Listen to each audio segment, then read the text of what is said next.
When we look at the gospel message, the overall gospel message reminder is that first, we were made by Almighty God with a purpose.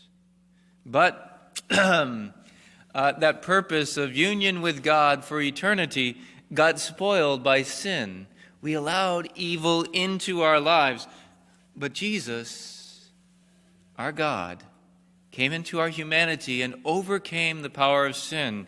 Now we have the choice to choose or reject that grace that God gives us, and then to be immersed in the life of God through the sacraments, through the church, through so many other ways in our lives. And in the gospel today, we hear about that incarnation of evil, because you realize evil is not just an amorphous thing out there. Evil is personal. Evil is real.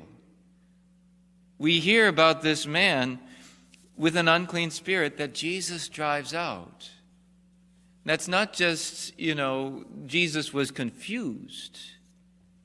There really are demons. There really are angels and demons out there. And demons are simply the angels, those purely spiritual beings that chose to reject God. And now for all eternity, they are rejecting God. And because they reject God, they hate us, and they want us. Really, they want us to be separated from God forever. But as much as we sometimes will go along with them, Jesus came to set us free. Now, that being said, there's never the excuse, well, the devil made me do it. We always have free will. We always have that free choice. We can't just say, well, we're going to throw off all of our blame and say, well, the devil made me do it. No. He can influence, he can push, but he can't overcome. We have that choice. Now, the image that I see as I read through this gospel today is there what it says, in their synagogue was a man with an unclean spirit. And I wonder if this man has been coming to synagogue every Sabbath, and nobody even noticed that this man had an unclean spirit. Oh, yeah, he would gossip a little bit more about the people, or he might become a more of a division and subtly in the congregation. But nobody really noticed until Jesus came. And he taught with authority. And in that teaching with authority, he challenged something in this man. And that spirit was touched. And he reacted, let's say, he reacted poorly. What have you to do with us, Jesus of Nazareth? Have you come to destroy us? I know who you are, the Holy One of God. He starts then reacting against this teaching of Jesus. What are those things that we allow evil to have their way in our lives? What are those areas of demonic influence? Now, we don't always think a bit about it as demonic. We might not think, well, there's this devil that's on me. But you know those things where you're struggling to overcome them and you never seem to be able to. You know those areas of your life, maybe, as I mentioned earlier, is an area of gossip where I know I shouldn't be gossiping, but it's something you just never seem to be able to overcome. You never are able to conquer it. Maybe it's an area of addiction.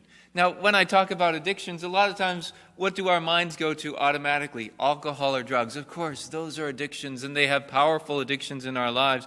But not all of our addictions are from external stimuli in terms of what we're putting into our body. Although something like food or sugar can also be an addiction. But sometimes shopping can be an addiction. And nowadays, online shopping. Sometimes gaming or our electronics can be an addiction. Sometimes pornography can be an addiction.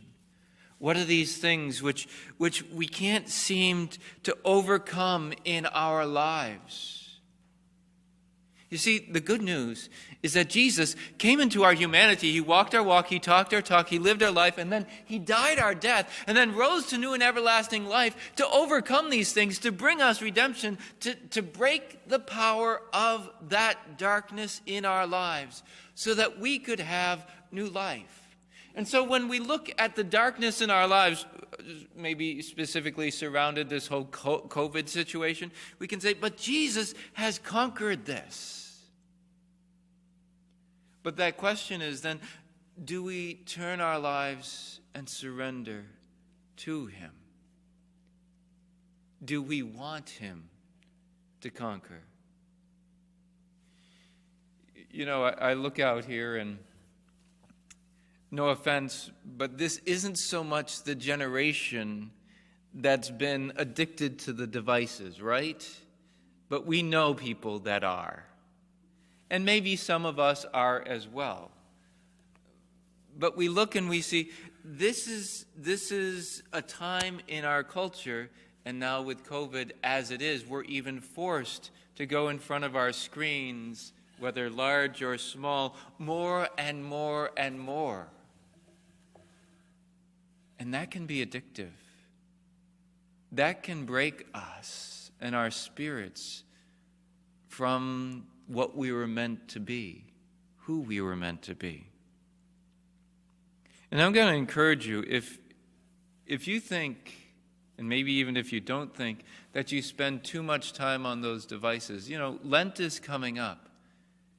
Maybe for Lent, we could give up everything that we don't have to do for school, for work, and maybe those things that are specifically helping us to grow in holiness, like, as I've said before, the Bible in a Year podcast, which is helping us to grow closer to Almighty God.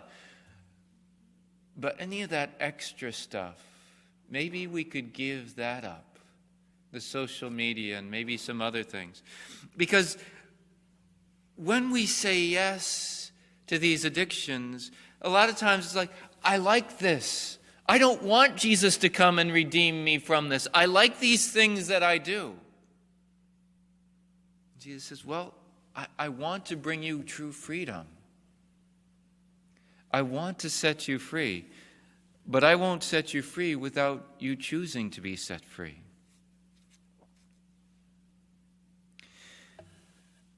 And that then brings me to this next point. How do we react when Jesus challenges us out of our mediocrity? We hear this man, he's probably been sitting in the synagogue every Sabbath for who knows how many years. But then Jesus comes and he speaks with authority and he challenges out of their mediocrity. What have you to do with us, Jesus of Nazareth? Have you come to destroy us? I like the way I live. What are you asking me to do? I don't think this is good, Jesus. What are you saying to me? And that can be our reaction. When the church teaching comes out and we're like, no, that's not the way I live. Oh, that's just foolish. That's not the way the world thinks. That's right. It isn't the way the world thinks. It's the way God thinks. And God knows how we were made, for what we were made, that we were made for him, for union with him, for love of him. And too often we settle. And so he comes to take us out of our mediocrity. But very often we don't want to be pulled out of our mediocrity. And again, that can be the whispering of the evil one, trying to keep us from becoming the great saints that God made us to be.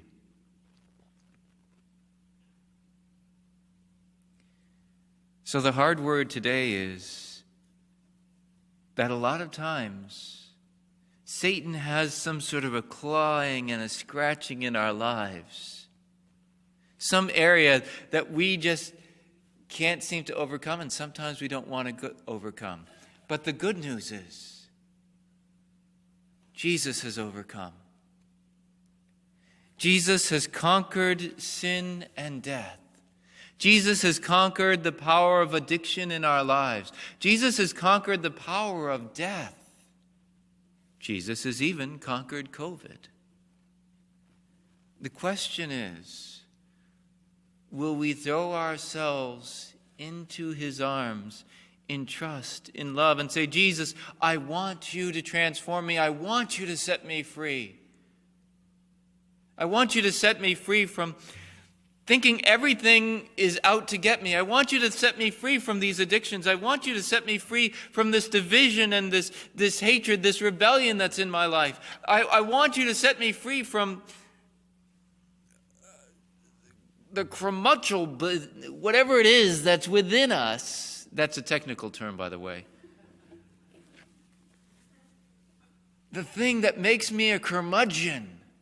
Lord, set me free. Because I don't like it. I don't like how this is leading me away from love.